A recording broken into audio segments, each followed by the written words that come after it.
Welcome to the ninth session of Month of Evolution. As you know from previous sessions, this year we're holding the 6th annual Evolution Days online as Month of Evolution and going international, collaborating with evrimi. We started on Darwin Day, which is 12th of February, and we'll finish on 13th of March. We are so happy to share this period with you. We will start with Dr. Yamamoto's presentation. If questions arise in your mind during presentations, you can write them to chat. Our question team will edit and forward your questions. You all know this year's event is organized in difficult conditions, and we try to do our best as Boğaziçi University Science Club students. We are grateful to all our speakers and participants for making the Month of Evolution happen these days. At this point, we feel the need to inform you. We are standing with our friends who got arrested during the protests against the non-democratic rector appointment that happened on 2nd of January. Although classes started 5 days ago, there are still 9 days left until the trial day of our friends. Right of education cannot be disrupted. We don't accept, we don't give up, and we won't bow down. In any case, we will strive to bring science to you.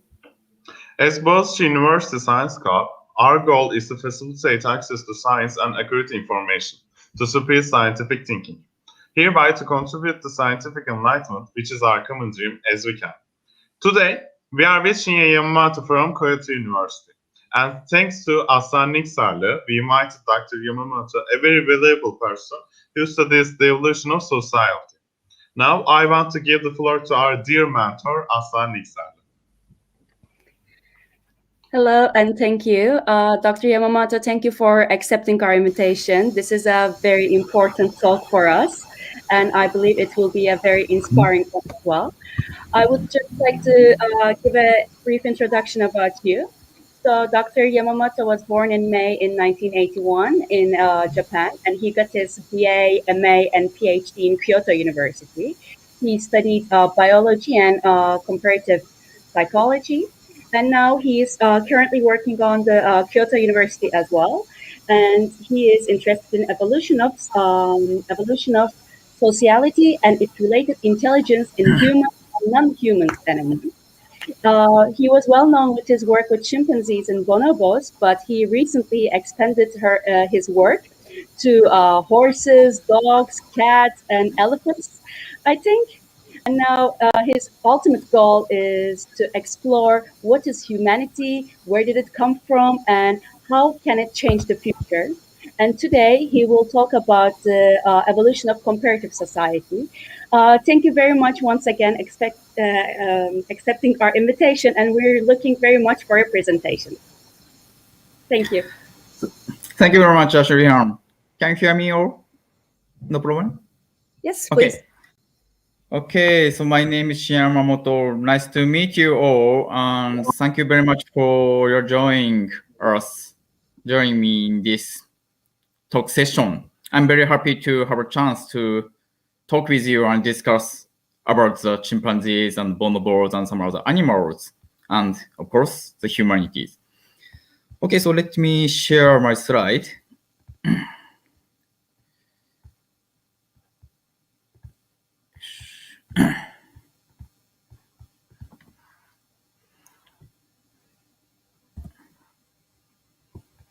Wait.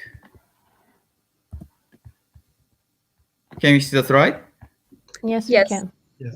Okay, I see. Now I cannot see you. Okay, no problem. Okay, so again, my name is Shinya Yamamoto from Kyoto University. I'd like to talk about the evolution of cooperative society. So now I'm studying chimpanzees and bonobos, as well as some other dogs and horses, and as Shurian told me, so introduce some other animals. But the research field is comparative cognitive science. So we are comparing several animals and humans, and to see what makes us as we are, and what kind of society evolved in what kind of environment and society. Okay, so today I will focus on the cooperation. But, okay, just let me. I'm sorry, my slide doesn't work. Just a moment. Okay, fine. So now I'm studying chimpanzees and bonobos and horses and dogs mainly. So why these animals? Because chimpanzees and bonobos are our evolutionarily closest relatives. And horses and dogs are most close friend to humans.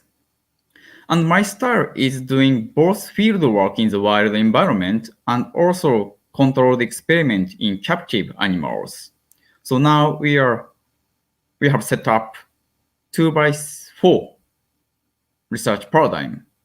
So 2 means 2 set up in the wild and captivity, and 4 animals, chimpanzees and bonobos, and horses and dogs. So why we need to compare these animals with humans? So this is one example. You may know this movie, The Planet of Apes, but this is not actual chimpanzees. Can you see the different, or can you see a strange of this picture? So this is chimpanzee, but this is created by computer graphics.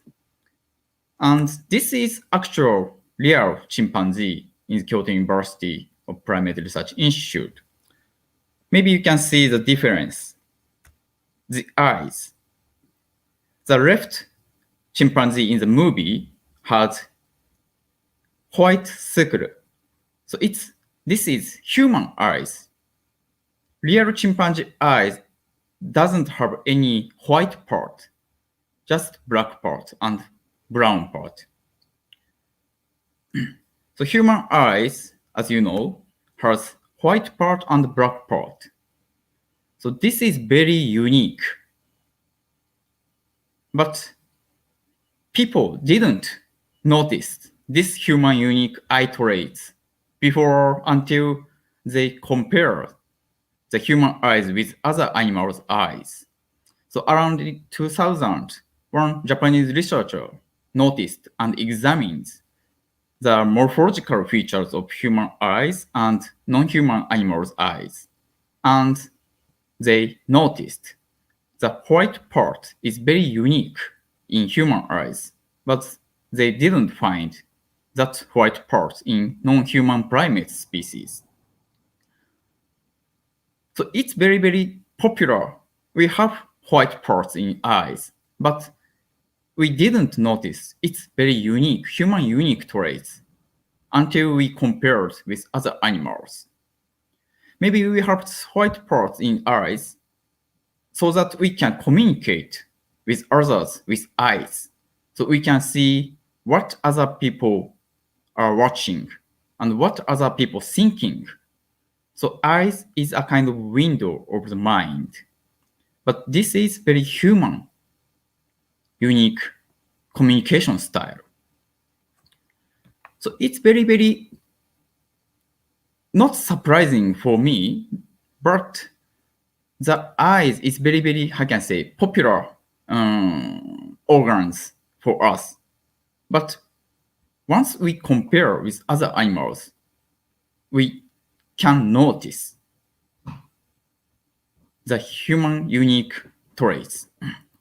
So this is just one example, but the comparison with other animals is very, very important to know what humans are and what humanity comes from.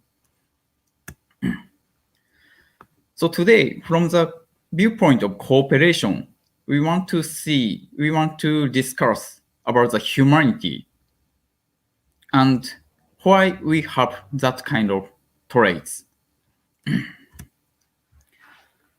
I think you are interested in evolution, so you know this phylogenetical trees, the evolution of primates. So the evolution is from the left to right, not from the bottom to top in this picture, in this figure. And my target species, bonobos and chimpanzees, are the closest human relatives. So around 6 million years ago, we are one common ancestor. And after divergence, so we evolved our unique evolutionary path. And bonobo and chimpanzees diverged around 1 million years ago. So they are very close. But still, they have a lot of different features, characteristics. So one big difference between humans and other great apes is the number of populations. So now, all the other great apes except humans have big danger of extinction. So for example, bonobos just live in Democratic Republic of Congo, and they have just 20,000 population at maximum. So very, very small number of individuals exist in the world. In contrast, humans, as you know, our population is 7.6 billion. Very big difference between humans and other great apes. So why the humans, only humans, among the great apes, only humans can survive or can develop our population? So this is a change of population. Sorry. I'm sorry. The graph doesn't work, but as you know, the population increased, the number of people increased in recent 100 to 100 years. So this quick change is also rarely human unique traits. So people think, now considering the factors of this human development, and two main factors are considered as the factors for the human development. The first one is culture, and the second one is cooperation. So these two traits were considered as human unique traits before 2000. But recent studies have shown that chimpanzees and bonobos and some other animals also have some evolutionary basis for these human unique traits. So chimpanzees are showing two rules, and also they have a culture. It was proven around 2000. And previously, people think that only humans can cooperate each other altruistically or reciprocally. But our studies also show that chimpanzees have some similarities with humans in this viewpoint. So today, I'd like to talk about this cooperation. So first, I'd like to introduce my studies when I was graduate student in the Primate Research Institute of Kyoto University. So chimpanzee studies started 1978 in Japan. So almost now 43 years has passed. And I joined Primate Research Institute in 2004. So here you can see around 10 individuals, 10 chimpanzees live in an enriched environment. They have 15 meters towers. So they live in a 3D environment. So this kind of enriched environment is really important to know the chimpanzees' natural behavior and cognition. So from this social living enclosure, we call the chimpanzees to this experimental booth. But of course, it's completely chimpanzees voluntary. It's up to the chimpanzees' motivation. So we just call. And if we have a good relationship with chimpanzees, chimpanzees can join and come to join our experiment in this experimental booth. So here we put two chimpanzees in two adjacent booths. And to examine the helping behavior, we set this setup. So to the left chimpanzees, I gave a juice bottle, but this juice bottle was out of the chimpanzee A's reach. So to get the juice bottle, the chimpanzee A needs a stick, but stick was provided to the right chimpanzee. And to the right chimpanzee, I set a juice on the wall. And to drink the juice, the chimpanzee needed a straw, but straw was provided to the left chimpanzee. So the question was very, very simple.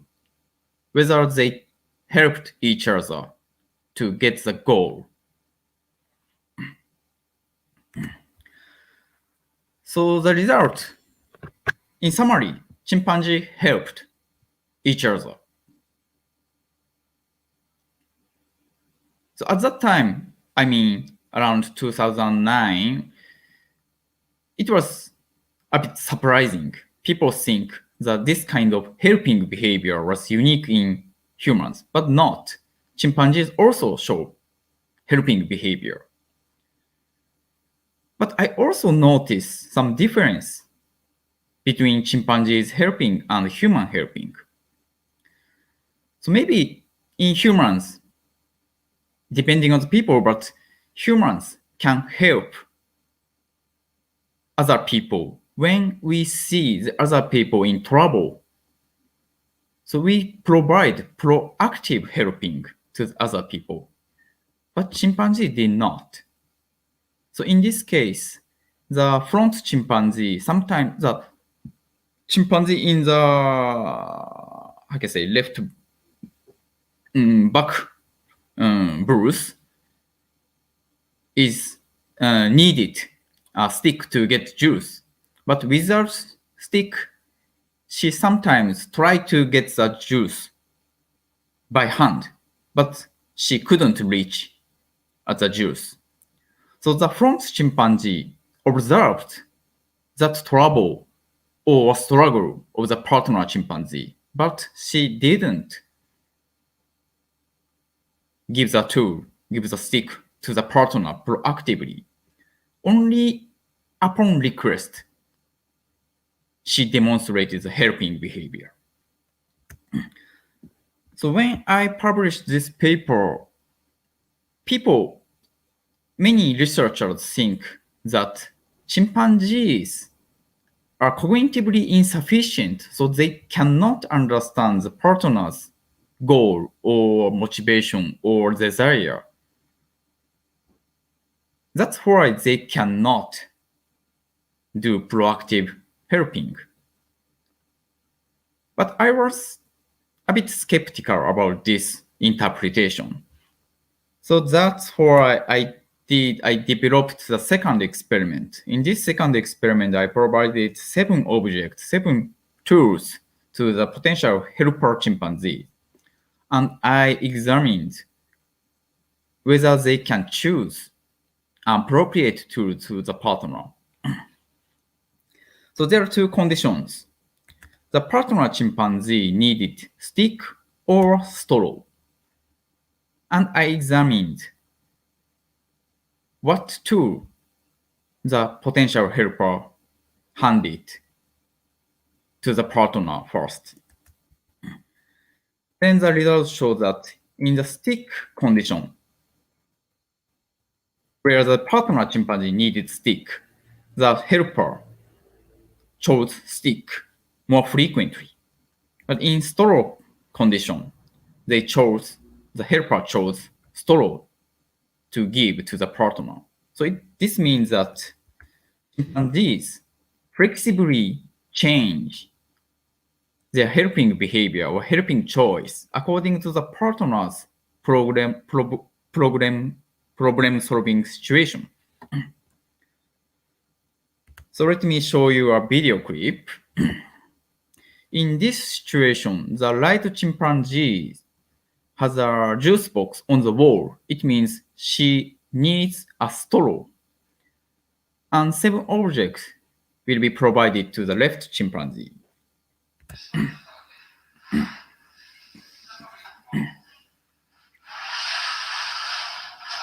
So now left chimpanzee got the 7 objects, and right chimpanzee noticed that, so the right chimpanzee is requesting.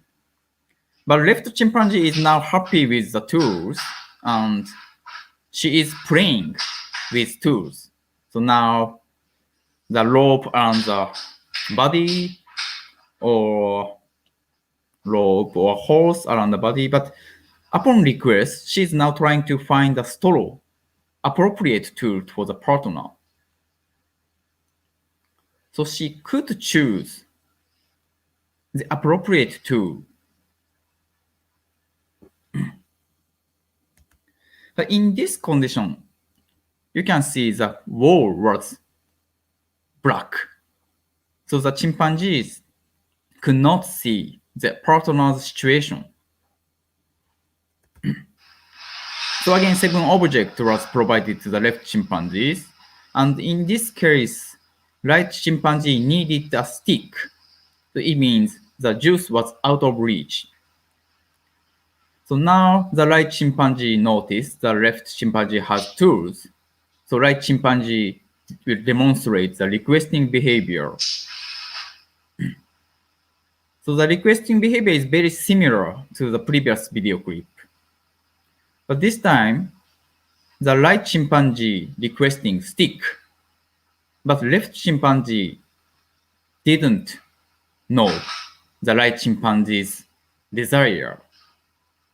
So she could not see the situation of the right chimpanzee. So she helped, but she handed several inappropriate tools. And finally, upon request, she gave a stick appropriate tools to the partner. So this means that in can-see conditions, they can choose the appropriate tool, but in cannot see situation, they could not. The important point is that in both conditions, the partner demonstrated the similar way of requesting behavior, so reaching out their arms to the helpers. So in the cannot see conditions, even with this requesting behavior, the helper could not understand what the partner wanted. So this means that they cannot communicate with requesting behavior about what they are requesting. So in turn, this means that in can-see condition, maybe the helper chimpanzees understood what the partner is requesting from the situation, from the visual inspection of the partner's situation, but not from the requesting behavior itself. So this means the helper chimpanzee could understand the partner's situation only by visual inspections. The point is that they could understand the partner's situation by visual inspection of the situation, but they did not help the partner proactively. So they could understand the partner's situation. So it means that cognitive skills are sufficient for this helping, but they did not help proactively. So the difference between the chimpanzees helping and humans proactive helping may be not because of the cognitive insufficiency in chimpanzees, but because their motivational difference.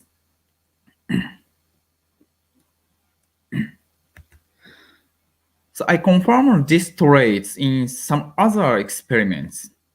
So in this experiment, the chimpanzees can buy a piece of apples by inserting coins. But in this experiment, when right chimpanzee inserted a coin, left chimpanzee got a reward. And when the left chimpanzee inserted a coin, the right chimpanzee got a reward. So the coin insertion is a kind of altruistic coin insertion. And my question was very simple again, whether they can develop a kind of reciprocal cooperative interaction or relationship. I developed two conditions. First one is, sorry, spelling is wrong, but alternate turn-taking condition. In this condition, first I gave one coin to the left chimpanzee, and when left chimpanzee inserted a coin, the reward is coming to the right chimpanzee, and the right chimpanzee got the coin too. And right chimpanzee inserted a coin, the apple piece coming to the left chimpanzee, and again the left chimpanzee will have a coin. So the turn taking is controlled by human experimenter. And in free turn taking condition, I gave one coin to each individual. So if left chimpanzee inserted a coin, the reward is coming to right chimpanzee, but a coin is again provided to the left chimpanzee. So always the two individuals had a coin. So they can decide to insert a coin or wait for the partner's coin insertion. So the turn taking is controlled by the chimpanzees themselves. And my question was whether they can develop reciprocal coin insertion by themselves or not. So the result is that in alternate conditions, they continued inserting tokens. I think it's not surprising because if they stop coin insertion, they could not continue the trials. So during 20 minutes, they inserted around 40, 50 coins. But in free turn-taking conditions, the coin insertion stopped. So I did one session a day, 20 minutes, one session of 20 minutes a day. So I did this for 8 days continuously. And from the third day or onwards, they just stopped. So whether they inserted coins or not, the session was fixed in 20 minutes. So this means for the third day or onward, they could not get any reward during the 20-minute session. Again, in alternate conditions, they continued.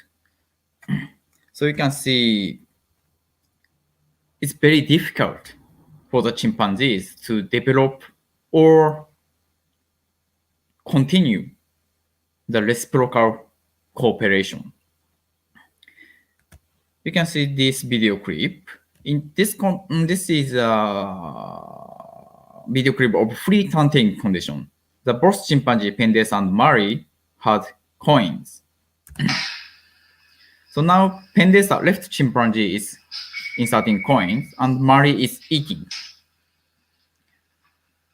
And again, Pendesa inserted a coin, Mari is eating.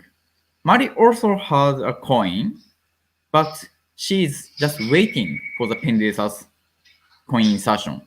Watch Mari. So Mari is watching Pendesa's. And Pendesa is now inserted 4 coins, 5 coins continuously, but just working and no reward.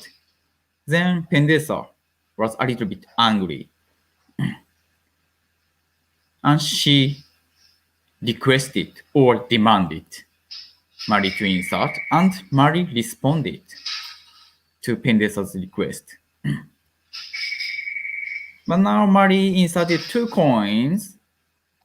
Pendesa inserted 5 coins, but Mari just inserted 2 coins. And Mari again watched Pendesa and waited for Pendesa's coin insertion.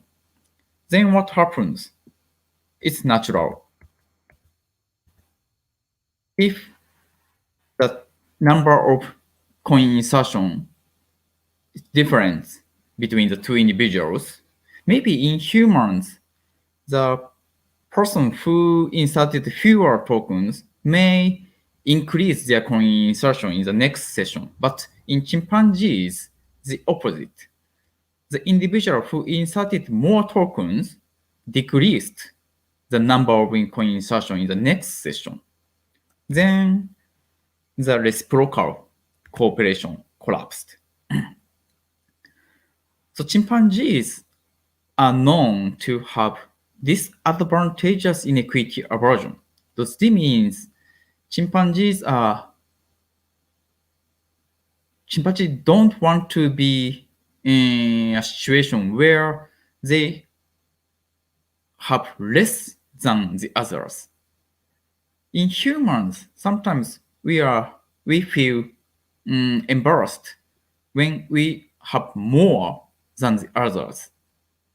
But in this case, chimpanzees show only disadvantageous inequity aversion, not advantageous inequity aversion.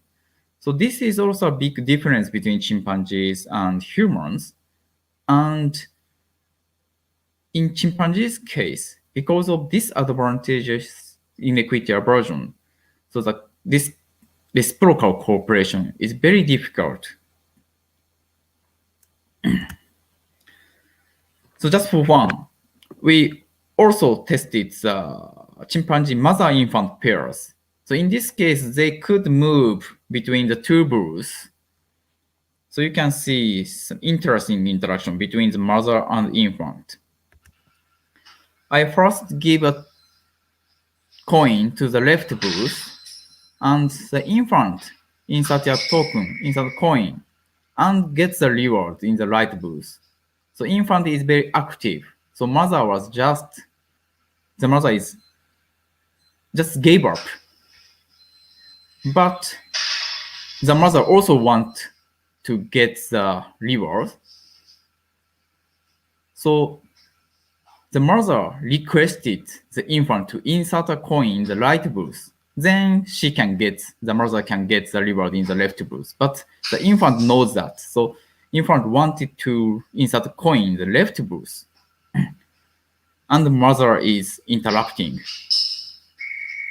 Now infant could insert a token, but she was caught by the mother. And of course the mother has more power. In this case, mother got the reward. So even between mother and infant, they could not develop reciprocal cooperation. And this is another case of another chimpanzee mother-infant pair.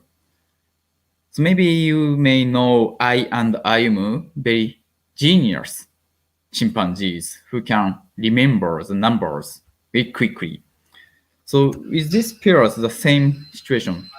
But in this case, right chimpanzee Ayumu did not insert coin, but gave it to the mother and required to the mother to insert coin.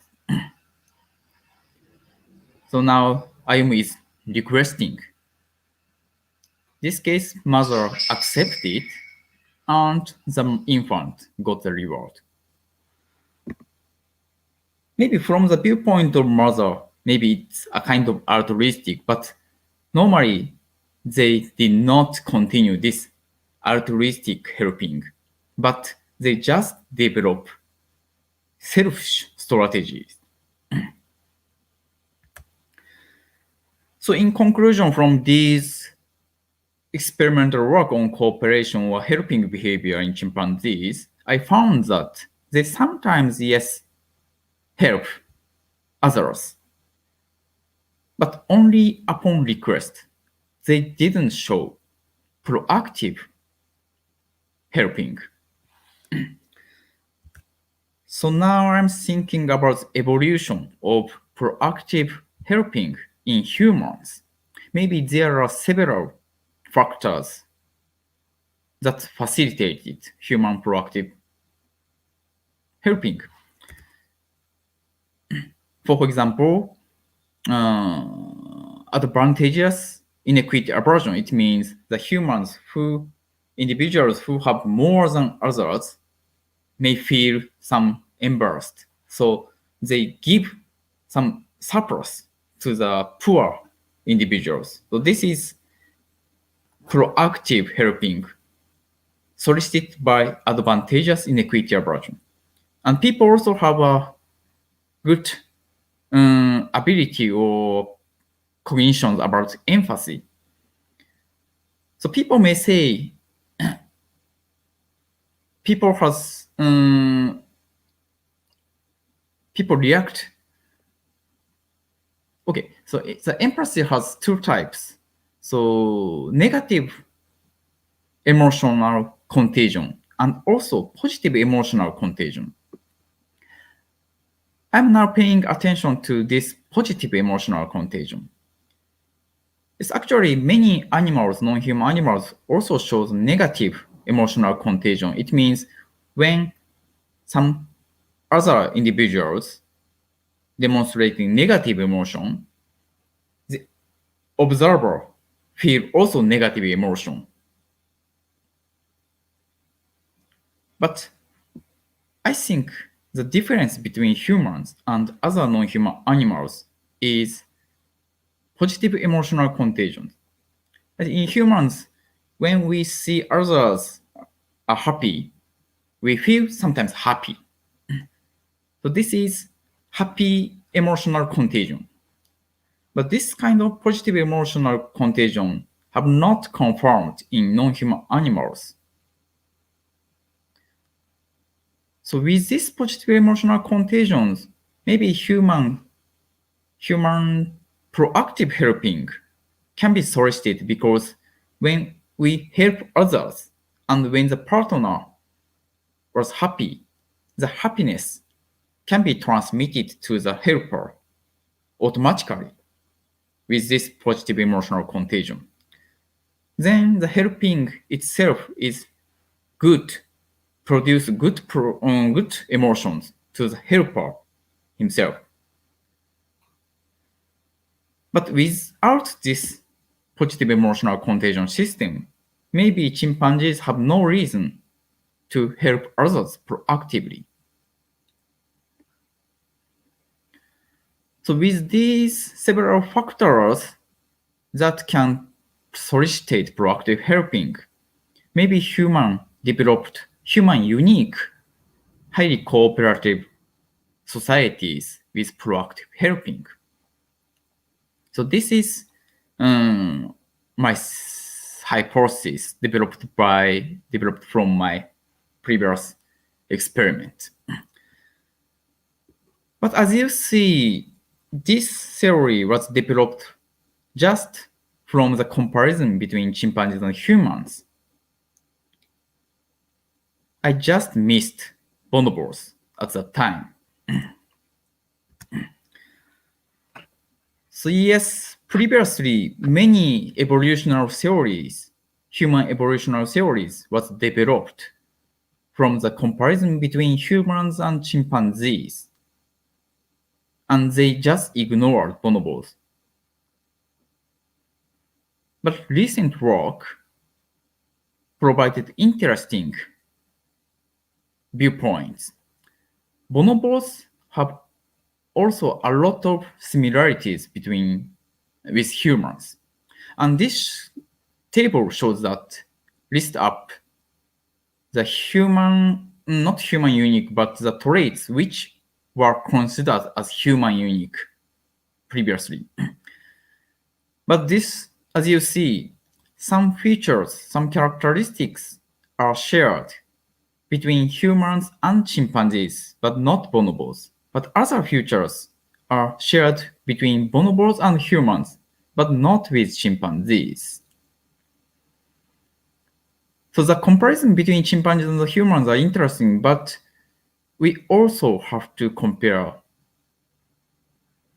the bonobos and humans and chimpanzees.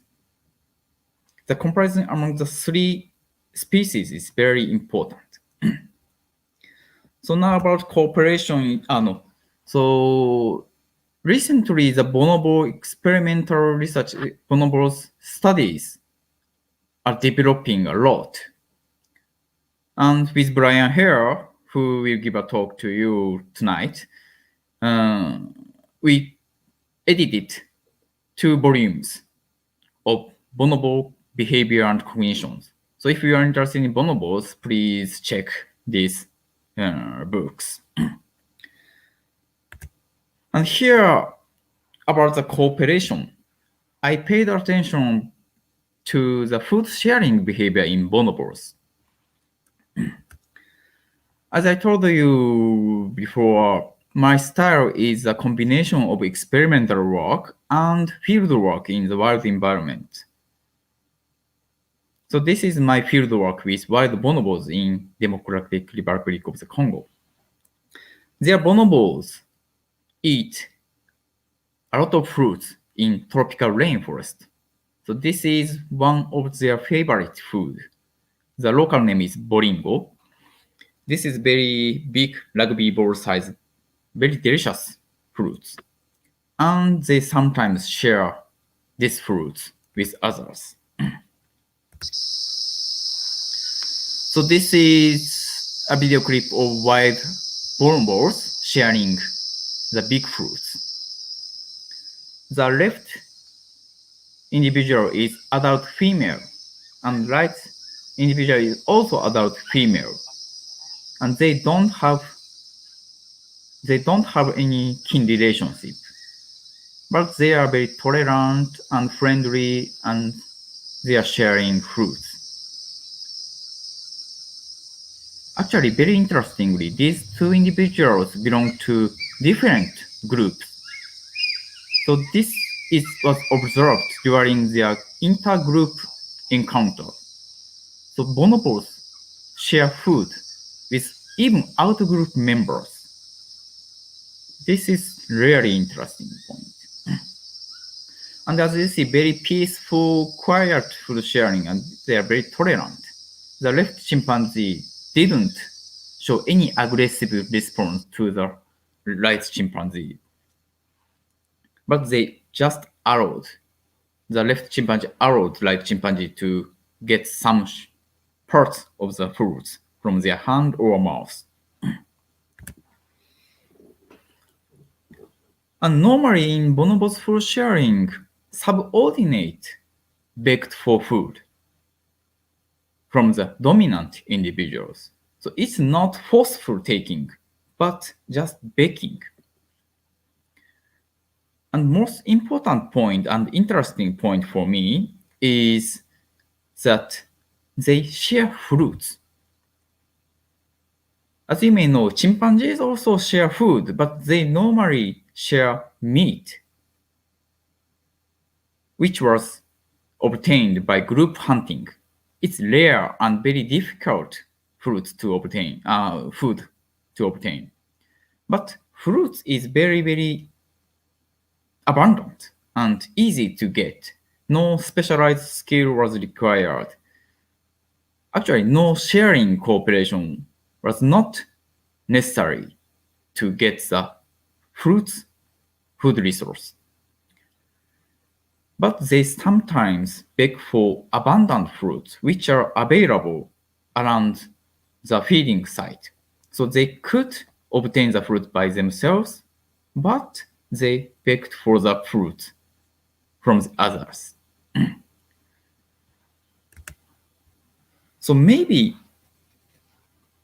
in bonobos food sharing, food itself is of course important, but the food, not only food, but also the interaction over food is very important for the bonobos. So I called this food sharing as courtesy food sharing because they may beg for social bond rather than food itself. So I test this hypothesis in captivity too. So let me introduce the study site in Japan, Kumamoto Sanctuary.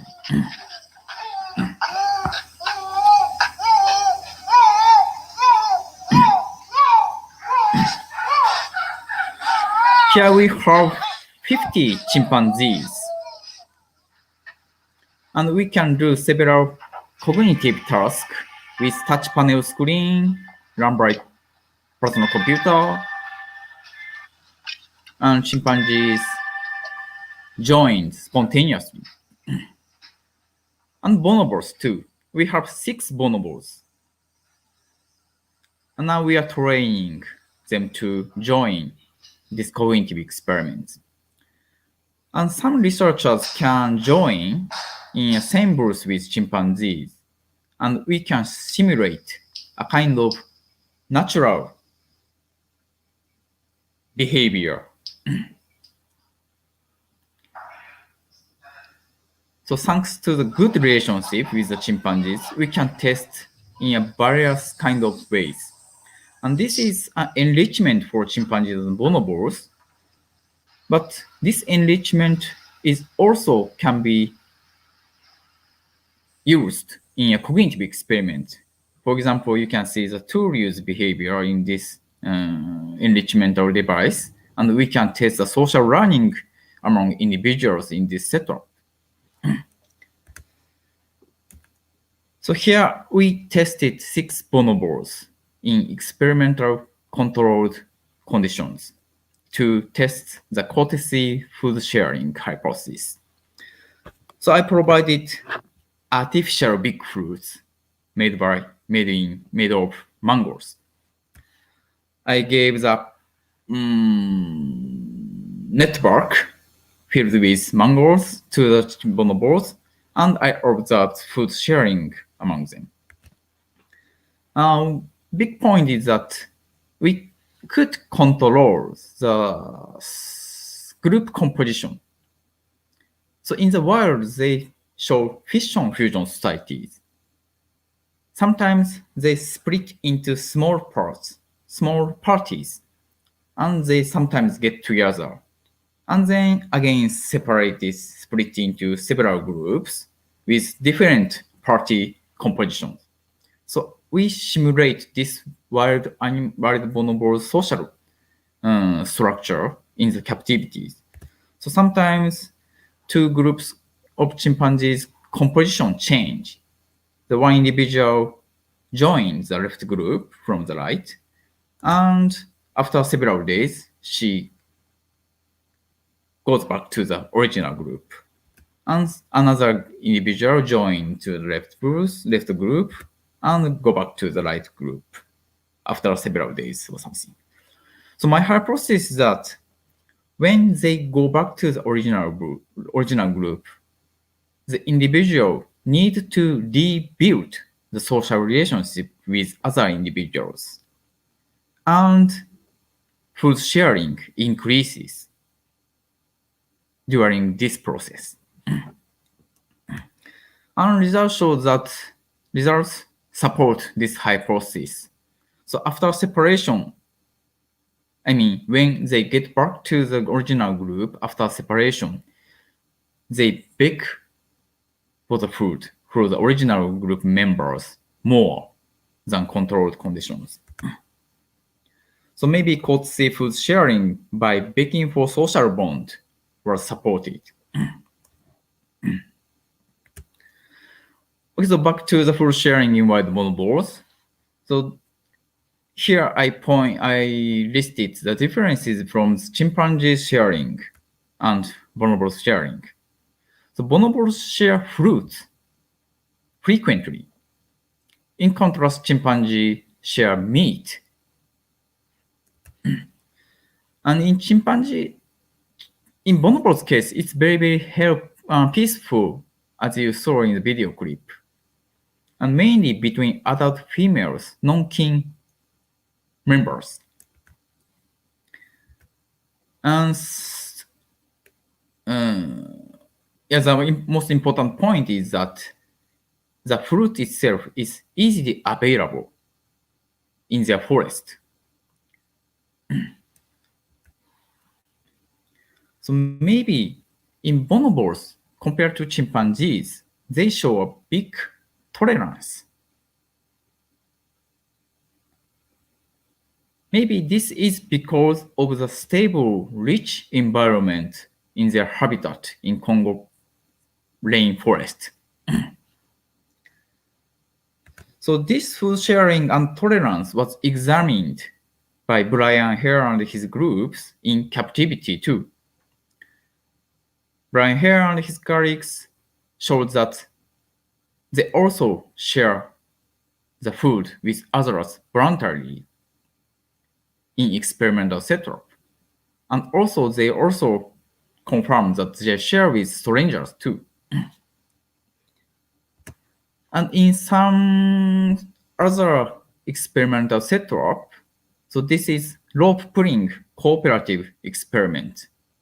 Brian Hare found that bonobos outperform chimpanzees on this cooperative task.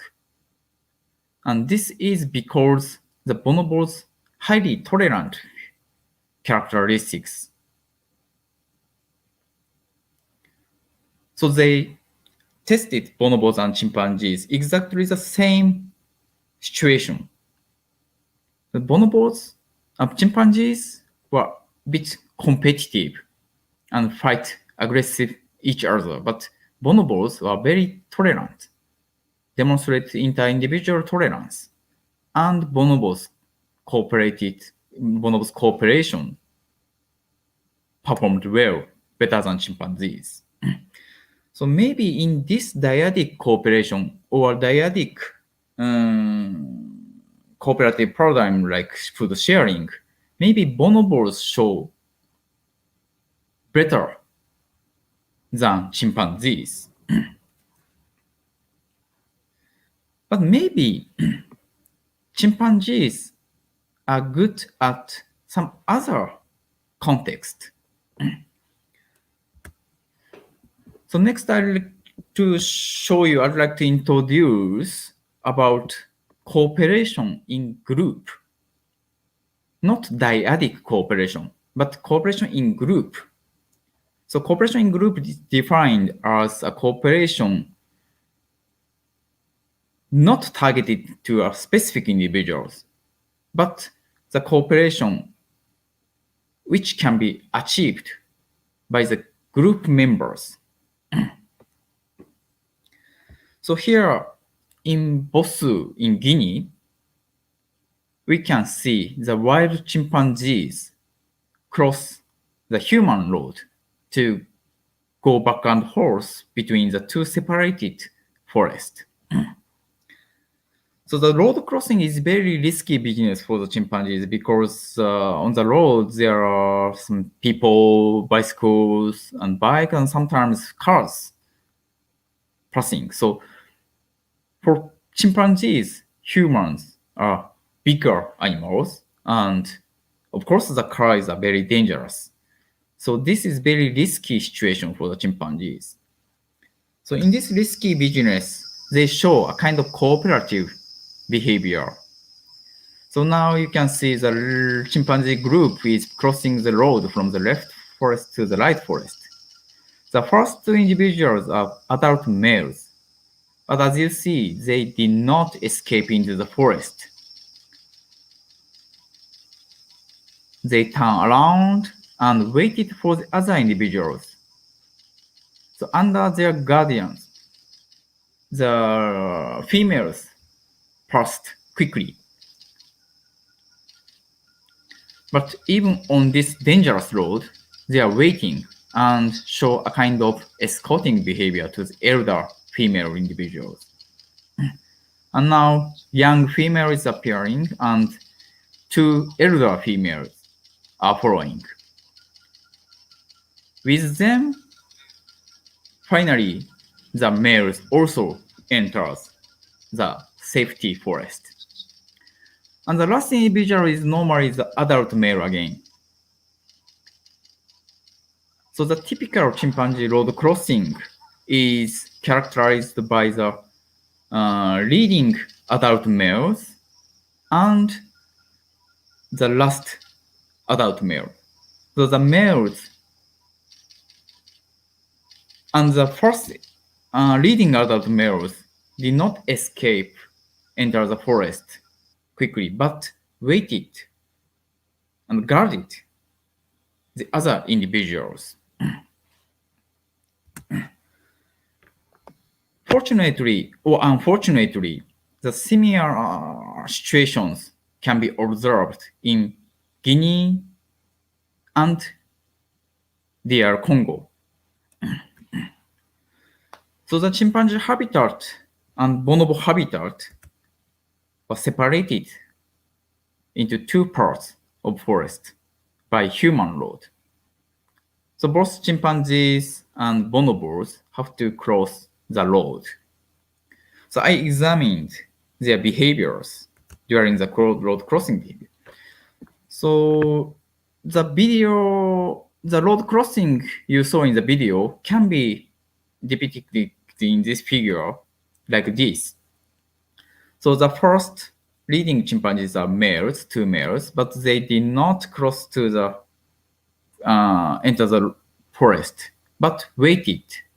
And during their guard, some other females, elder females, younger females crossed.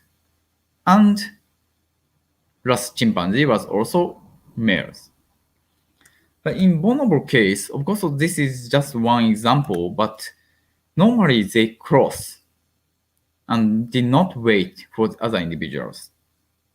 Some individuals, especially females in this case, female bonobos waited for other individuals, especially for her offspring.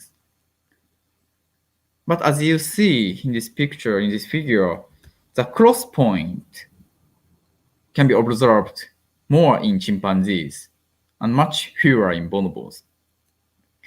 And now I'm analyzing these behaviors between chimpanzees and bonobos, and it may show that chimpanzees are better at this kind of group cooperation than bonobos. So this may contradict our naive impression about chimpanzees and bonobos. Many people think chimpanzees are competitive and bonobos are cooperative, as we saw in the dyadic cooperation. But maybe when we shift our viewpoint to their intergroup relationship, maybe this chimpanzees' highly sophisticated group cooperation can be explained. Bonobos have very peaceful, friendly intergroup relationship. As you saw, bonobos sometimes share food with outgroup members. This is impossible for chimpanzees. Chimpanzees have very agonistic interactions, relationship with other group members. So sometimes they show killing war. They kill each other. But maybe this severe agonistic intergroup relationship may solicit cooperation in group in chimpanzee societies. So for chimpanzees, they need to cooperate in group to combat the outgroup, to respond to the outgroup threat. But for bonobos who have peaceful intergroup relationship, they don't need to cooperate in group because there is little outgroup threat. Previously, theoretical research suggests that maybe altruistic behavior, cooperation, and killing war co-evolved. So maybe the comparison between chimpanzees and bonobos give us insight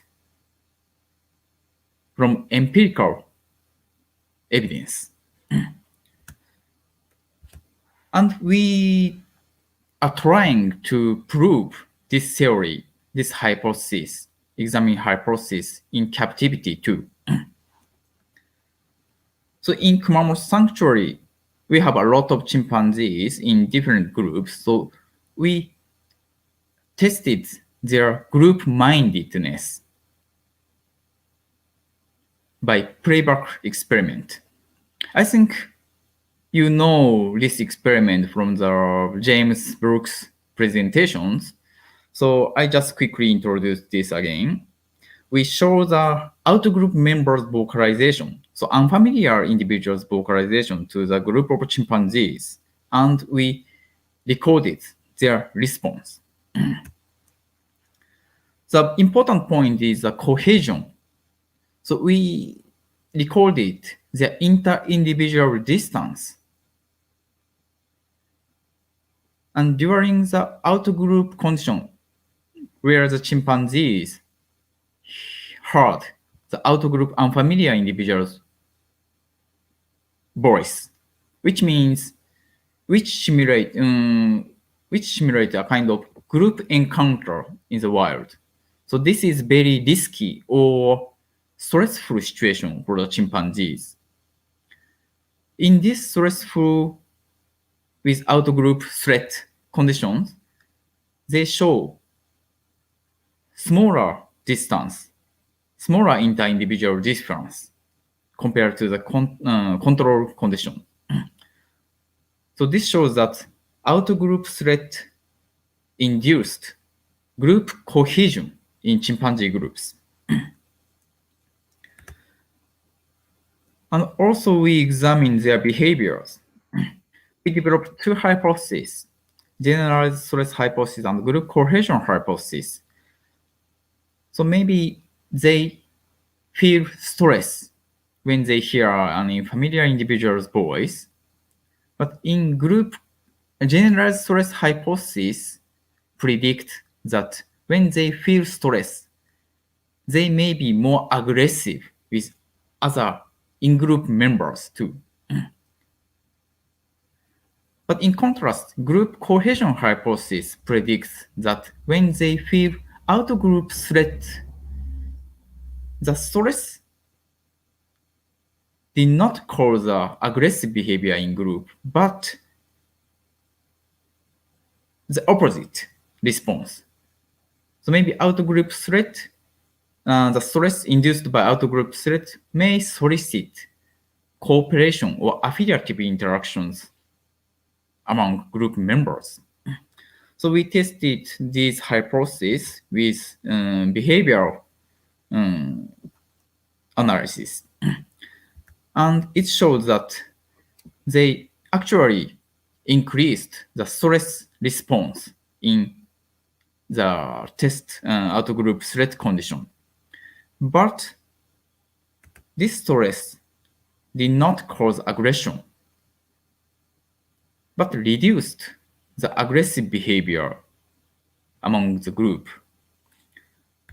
And the affiliative interactions, like social grooming and play, increased in response to the out-group threat. So this strongly support our general group cohesion hypothesis. So it means out-group threat increases chimpanzees' group-mindedness. So this paper was just published last week. So if you are interested in this work, please check the PLOS ONE paper. So in summary, maybe the cooperation can be categorized into two types. The one is group cooperation and the other is dyadic cooperation. And maybe chimpanzees and bonobos are good at different categories of cooperation. Chimpanzees are good at group cooperation, but bonobos are good at dyadic cooperation. And these two types of cooperation may evolve in different society or environment. Now I'm developing a hypothesis. As I told you, group cooperation may evolve under the threat of outgroup. But dyadic cooperation may evolve or may be solicited by inter-individual tolerance. And these two traits evolve in different environment. So comparatively, chimpanzee's habitat is poor compared to bonobos' stable, rich environment. And these two different environments may shape the different characteristics of cooperation in these two species. And humans interestingly demonstrate these two types, both of the two types of cooperation very well. So still very rough sketch of the hypothesis, but now I developed this hypothesis, and now we are trying to investigate or examine this hypothesis with chimpanzees and bonobos and with some other animals. So now we are now taking three ways of approach. The first one is comparison among chimpanzees and bonobos communities in different ecological environment. So previously, chimpanzees are considered, bonobos are considered to live only in the tropical rainforest, deep in the forest. Very stable, rich environment. So you can see the bonobo habitat, red part, is very green.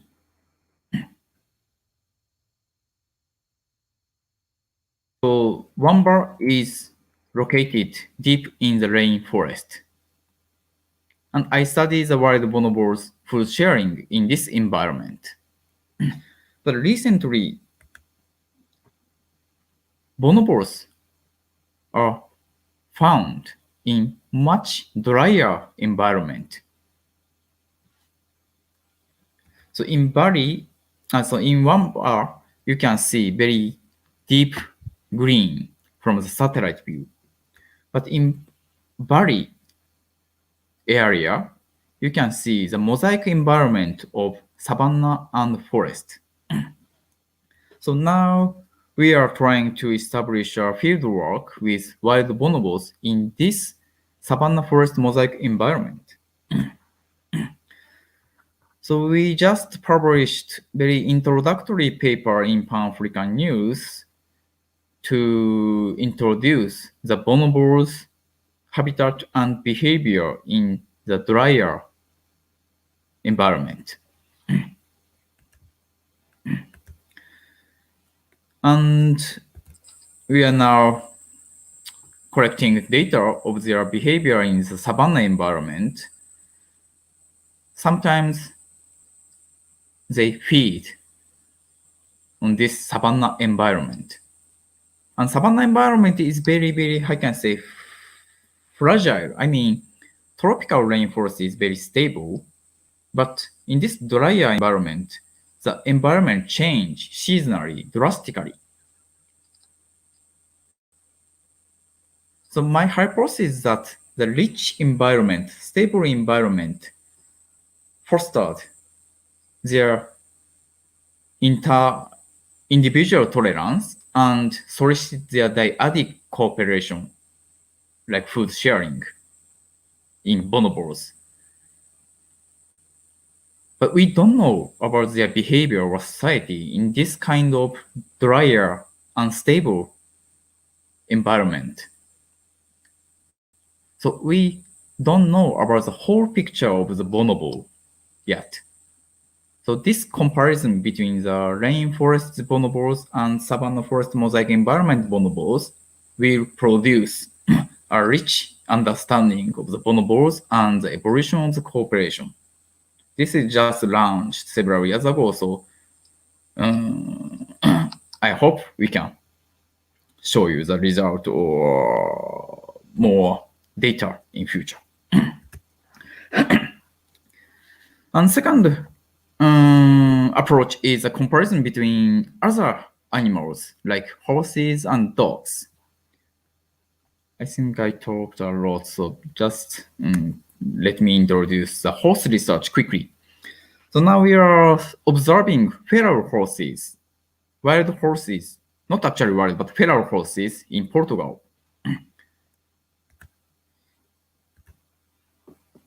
This is a field site of feral horses at the top of a mountain, 1 square kilometers field. The more than 100 feral horses live without human control. So they form their own natural groups, and we can observe and we can identify all the horses, and we can record their social interactions and grouping behavior. And the unique point is that we are using drones to observe the horses. From the ground, it's very difficult to see the group location or intergroup distance. But from the air, as you see, it's very, very clear about the inter-individual distance and the direction of the individuals and interaction between individuals.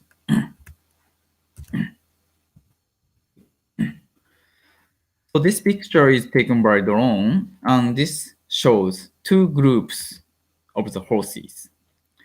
So now we can identify the individuals even from the air. And with this data, we can analyze the inter-individual distance and the location of the individuals exactly.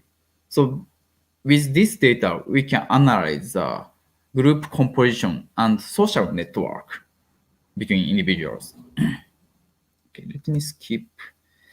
And also we can analyze the movement, group behavior. This is automatic tracking, but the video doesn't work. So anyway, with a recent developed technique with machine learning or something, we can identify, we can decode, we can track their behaviors automatically. And we can develop a mathematical model of their group coordination or group behaviors. So this is very novel approach. And now I'm interested in intergroup relationship. So this picture shows the social gathering of 3 groups of feral horses. I was a little bit surprised with this scene because they are very tolerant and friendly, peaceful intergroup relationship. So for me, it very resembles to bonobo society rather than chimpanzee society. So now we established the method to investigate their intergroup relationship with drones. We observe their behavior from the ground, and also we collect data of their exact position, location from the air. Then we can see their whole picture of their local communities. So in this picture, you can see a kind of sesame, but these are horses. So we can identify all the groups and even all the individuals from the air. So we can see not only the in-group relationship, but also intergroup relationships. And my student Tamao Maeda investigated their social network. And this figure shows the intergroup relationship. The one circle is group, not individual. So this figure shows a kind of intergroup relationship among the whole local community. And you can see the bigger group are located in the center of the heart. Heart is a local community, the whole community. But the smaller group and bachelor group are located in the peripheral area of the heart, local community. So this shows a kind of structure in the heart. So this is very interesting because this supports the idea that the feral horses have much layered structures. So in humans, we have family, and several families get together to form a kind of village. And some villages form a kind of bigger community, the prefecture or country or Asia, Middle East area. So human society is characterized by this multi-layered structure. And this multi-layered structure can be observed only limited number of non-human animal societies. And we found this in feral horse societies. So from now, we will try to investigate their in-group, out-group mindedness or intergroup relationship. Maybe this knowledge may help us understand the evolution of human social structures. And now we are developing dog research in Taiwan because there are a lot of free-ranging dogs. With dogs, the dogs are very familiar and friendly to humans, so we can attach GPS. So they live in a campus of a university, and we put the GPS to all the individuals, and we can track their behavior and ranging and grouping patterns. And maybe we can compare the chimpanzee society, bonobo society, horse society, and dog society.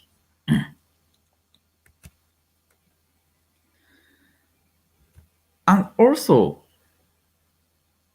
we can now test their physiological response or physiological features and compare the four species from the physiological viewpoint. So this is our third approach. So with Taiwan free-ranging dogs, we can administrate a hormone, oxytocin, with nasal spray. And with dogs, we developed a nebulizer to administrate oxytocin hormone to horses. And also, in collaboration with James and some other colleagues, we also established a system to administrate oxytocin to bonobos and chimpanzees.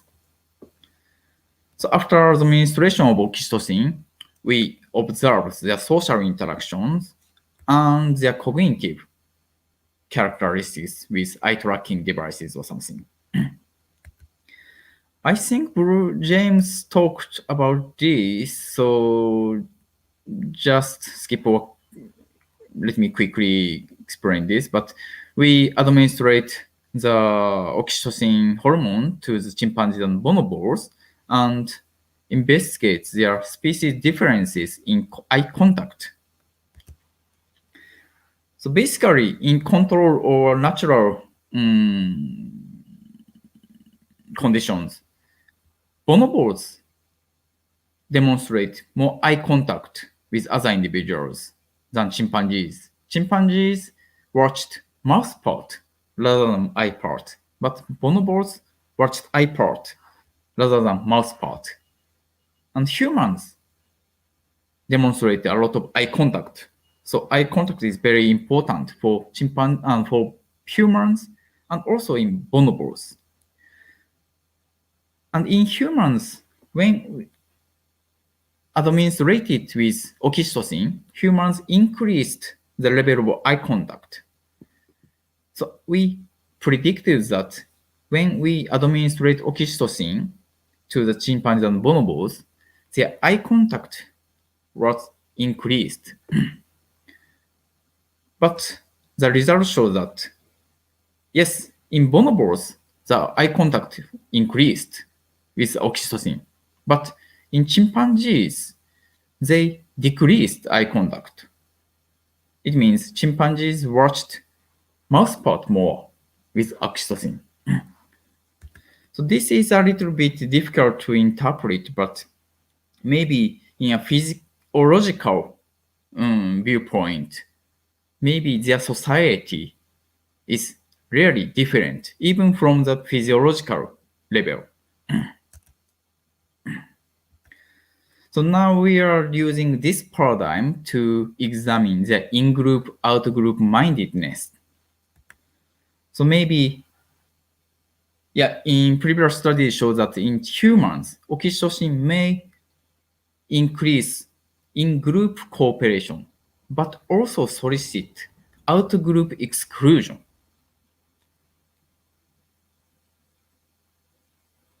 So this is very important study because to know our group mindedness. So this is now ongoing study. So I hope we can show the result in future. Okay, so the comparison between chimpanzees and bonobos and humans, and also with other animals, are very important. And why horses and dogs? I just skip the explanation, but they are domesticated animals. And domesticated animals is very important to compare with humans. I think Brian here will talk about this in today's talk, so don't miss his talk. Okay, this is the final slide, the same slide as I presented before, but maybe chimpanzees and bonobos show a different types of cooperation, and the two types of cooperation evolved in different environment and societies.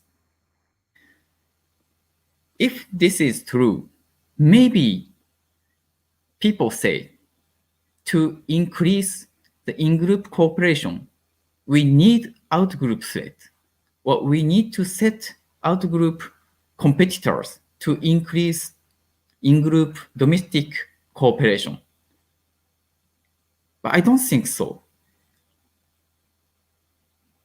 We need to overcome this human traits. So if we, I can say, if we are very aggressive toward out-group members, the war will not finish. We have very, I can say,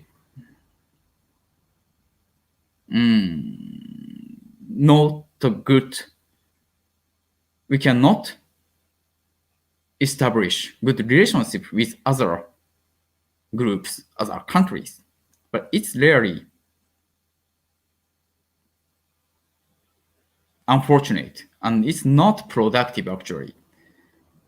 Humans could evolve, could develop very good, big, and nice culture society because we could cooperate each other.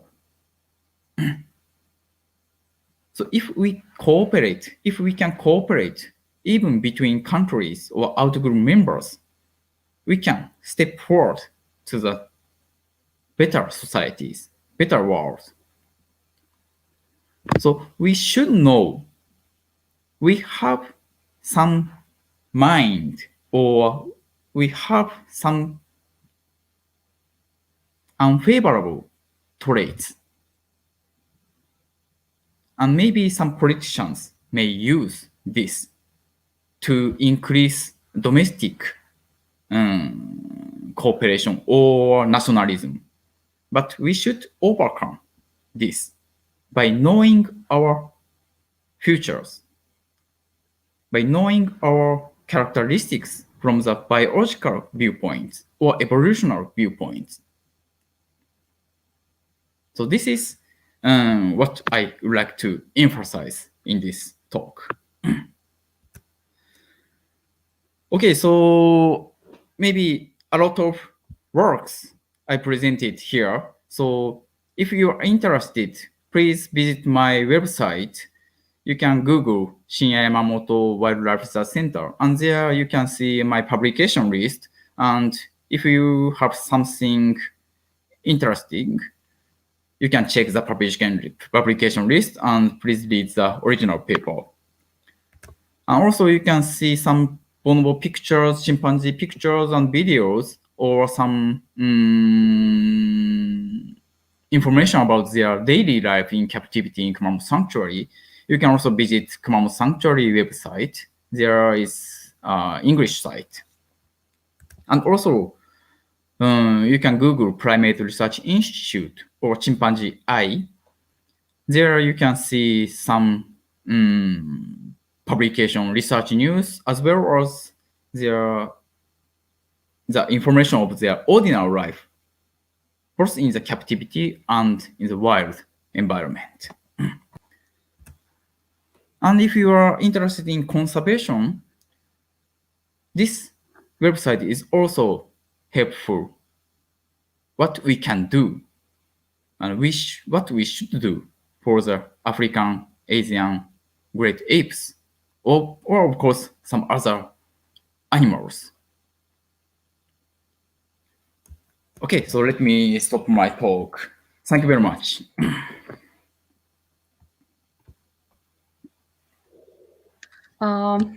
So Dr. Yamamoto, thank you for this great presentation. It was like mind-blowing. We learned so much, and it was great to hear different species and know that a lot of different studies can be done interspecies. And this research tells us not only about cooperation, but how does cooperation evolve and how does it plays a role in gender roles in human society and human boundaries and social dynamics. So this was a huge pack, and I think we have a lot to read afterwards. And yeah, so thank you very much.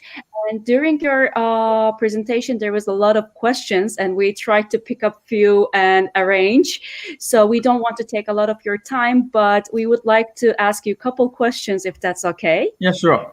No problem, Okay. of course. I'm sorry, I talked a bit too longer, but No, this was great, and we enjoyed it a lot. So I'm just giving the floor to my friends, and they will ask you the questions.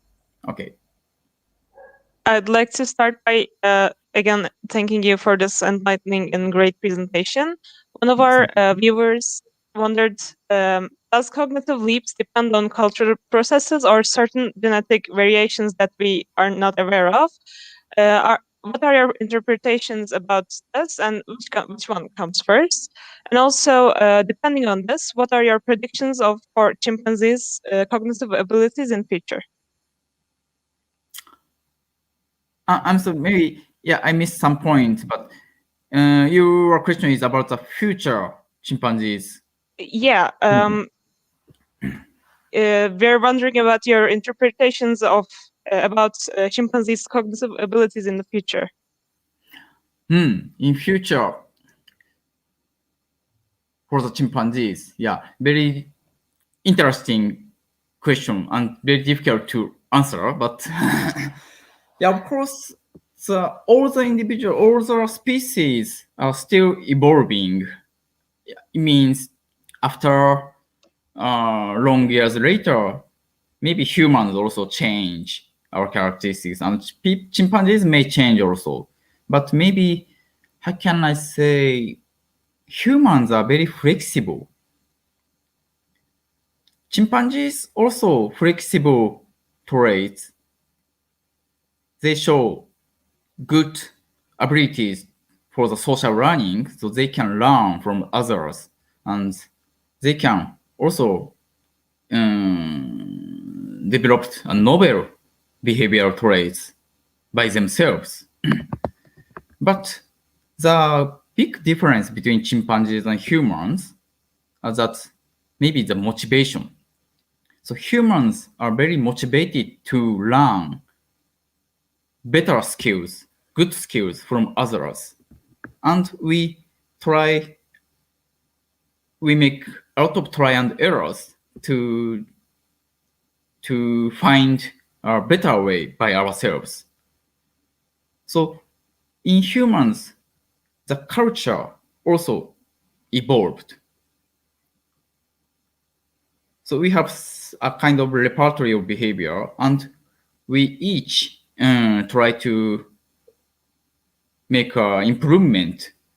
And once someone establishes improved behavior, other individuals try to learn from the others, from the partner. And the, how can I say, cultural level, or how can I say, behavioral level stepped up to the next step. But in chimpanzee's case, this kind of cumulative cultural evolution has not yet observed in the wild populations. So maybe still there are a lot of discussions or controversies about this, but in my interpretation, they don't have much motivation to improve. So that's why the humans can adapt to a novel environment or can respond to a novel evolutionary pressure. But in chimpanzees and other great apes cannot respond appropriately to the novel situations or something. So that's why now the population is made decreasing and they are in danger of extinction.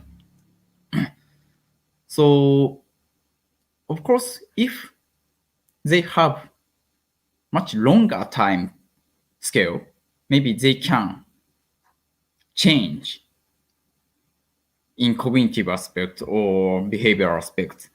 But the recent environmental change is too quick for them to adapt to the new environment. So this is a very big difference between chimpanzees and humans. I don't know whether this answer is my reply is answering to your questions, but yeah. Yes, thank you very much. And now we have another question. Dr. Yamamoto, first of all, thank you for your interesting presentation. One of our participants asked a nice question. You have mentioned the gender roles in the road crossing case. To have a deeper understanding, is there any obvious difference between females and males in the evolution of cooperative movement? Does gender play a role in the cooperative movement in animals, especially apes? And how can we use this to understand gender roles in the human societies? Okay, yeah, thank you very much. It's very interesting and important questions. And yeah, in chimpanzees, first of all, we can observe very male-dominant society. Sorry, the males are dominant and more powerful. And in the road crossing behavior, males show a kind of cooperative or helping or guarding behavior. But in bonobos, now we know bonobos have female dominant society. And in the road crossing behavior, in bonobos, females supported other individuals sometimes, not so frequently, but sometimes. So both in the two species, the dominant individual supported the socially, how can I say, disabled or socially subordinate individuals. And to think about the evolution of gender roles in humans, of course, I don't want to say the gender roles I don't want to say the gender role is fixed. So, but how can I say? It's very difficult to explain my idea well, but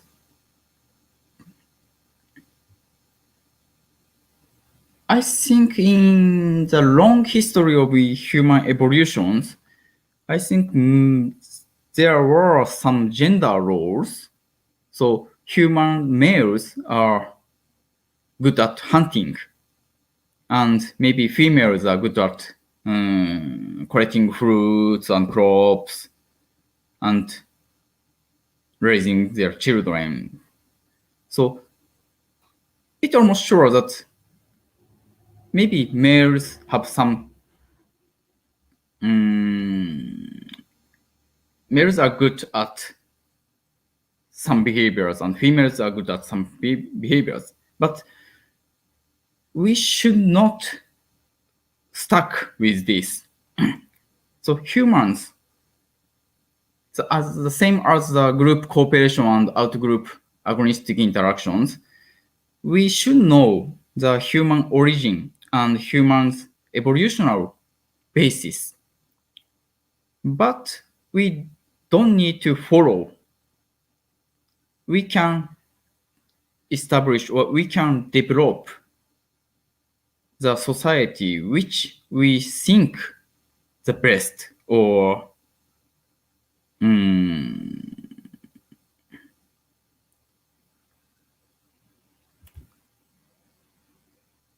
So I'm sorry, my answer is not so clear, straightforward, but I can say gender or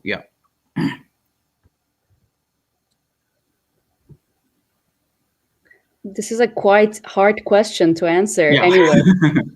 Sorry, maybe I have something in Japanese, but it's a bit difficult to express in It's English. okay. But so if you can raise a little bit, you can raise a question in other words. Just please let me know. I may try to answer. Okay. Then don't worry, because this is a very hard question, and each species have different gender roles in between, so it's very hard to explain it in general. Yeah. So thank you, and we have one last question, if that's okay with you, and then yes, let's ask the last question. Okay. As Aslan just said, we have one last question that we'd like to point to you.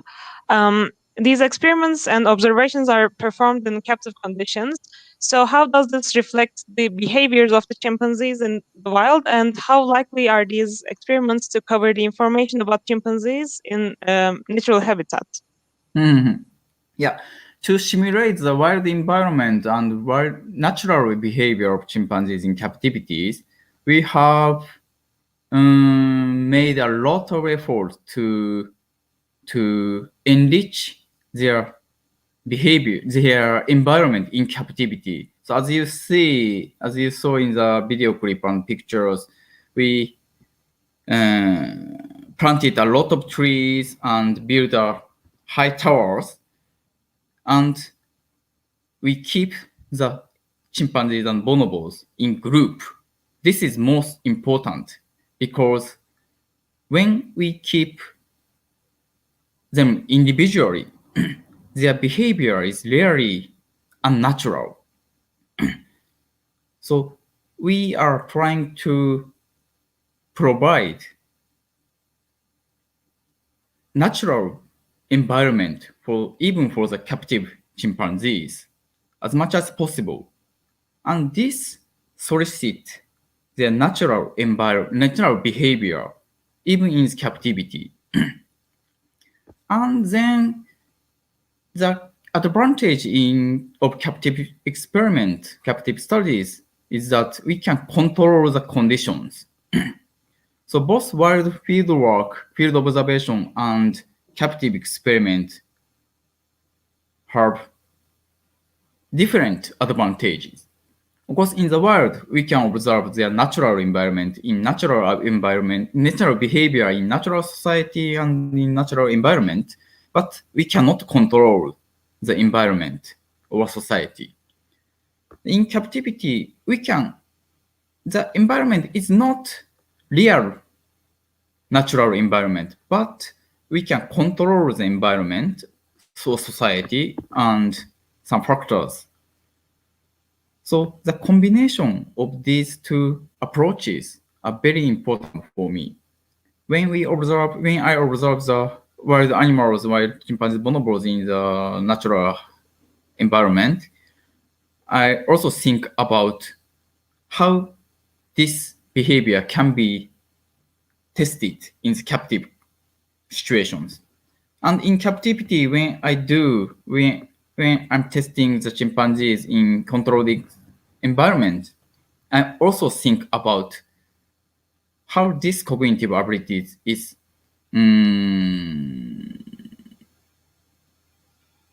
achieved or demonstrated in the wild natural environment with other group members. So to do that, the environmental enrichment for the captive animals is also very, very important point. Not only for the animals, but also for the research. This struggle is really important. So, Dr. Yamamoto, thank you very much for this talk, and I hope we'll have you again once you finish your horse and dog experiments as well. We would love to hear about that. And thank you very much for your time and for this inspirational talk. And like I said, we have a lot to look afterwards this talk. And I'm giving the microphone to Çağatay to say last words. And thank you. Thank you very much. Thanks, Thank you very Dr. much. Yamamoto, again, for your enlightening speech and informative answers. We appreciate your contribution. It's invaluable for us. Now I want to make some announcements. We will continue with Brian Hare from Duke University at 6 p.m. today. And I will now make an announcement in Turkish about subtitles for our audience. Etkinliğimize geldiğiniz için çok teşekkür ederiz. Boğaziçi Üniversitesi Bilim Kulübü öğrencileri olarak etkinlik bittikten sonra birkaç gün içinde Türkçe altyazıya çevirerek altyazıları ekliyoruz. İsterseniz daha sonrasında Türkçe altyazı ile beraber sunuma erişebilirsiniz. Bu akşam saat 6'da Duke Üniversitesi'nden Brian Hare ile ayrı bir konuşmamız olacaktır. O zamana kadar görüşmek üzere. Katıldığınız için çok teşekkürler. Dr. Yamamoto, we just informed that we will put subtitles for the non-English speaking students and people. So we just informed about that. And once we've, that's it. So thank you very much once again. And thank you, Boğaziçi University, for organizing this. We'll see you at 6 p.m. Thank you. Thank you very much. Thank you. Thank you.